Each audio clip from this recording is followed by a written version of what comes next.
I like coming up with a concept, and and that's what commercial art really is. You're given a task to come up with a concept, something to express an idea or an image, and then making it work. Because I dabble in so many different mediums, I kind of think of, oh, well, how can I do something and what medium will work? I had to be conscious of how the metal is going to hold and maintain the design. You can't have, pieces in the middle that are not attached, and they'll fall out. Okay, basically I'm still working off the dining room table. Working at the table because it's a nice big space to spread out. Some of my sketches are taken from photographs I've taken, and some of them are things that I just work on kind of abstractly. Some I sketch in nature. I really like bold and simple stuff. I like pen and ink or line drawings. Why don't you show me your workspace? On a nice weather day, I'd sit here, and this would be my desk, and I'd be working from here. Well, it's a bit of a man cave. And I've got lots of art materials everywhere. Actually, my degree is in color. I did some of the work here in the kitchen, and most of it was on the dining room table here. I've been an artist my whole life without real training at first. I just did it anyway. Personally, I've wanted to do something in the town locally for many years. I looked at it as a very positive thing for me to do, even though I hadn't done graphic art for many, many years. I'm more into painting and drawing and photography. I thought this would be a really nice excuse to get back into graphics. Two of the categories were abstraction or nature.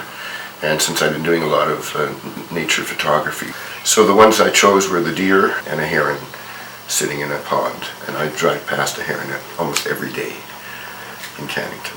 That became this. This is finished size as, so they have to be anchored somewhere to either the frame or the image. Setting up these parts, especially when you get down into the fine detail. Anything that cuts will fall through during the cutting process. So I can actually focus in on certain aspects of what I'm going to be cutting, and all those blue lines are your tool path. So now I can follow here with my hand on this button, and I can see exactly where I'm at. We're pretty much ready to start. For safety, 100 inches a minute.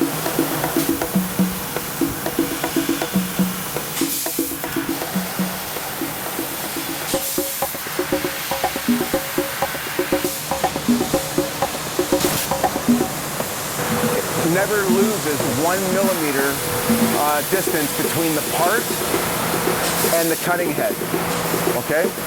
So basically this 4,500 watt resonator, which is created back there, mixes your gases, your helium, nitrogen, your CO2, creates your beam, and your beams will follow and bounce off 14 mirrors before they get to the cutting head, which will drop the beam down and condense it to a diameter to fit, in this case, through a 2.5 millimeter hole. But I can get that beam to go through a 0.8 millimeter hole.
it's so important.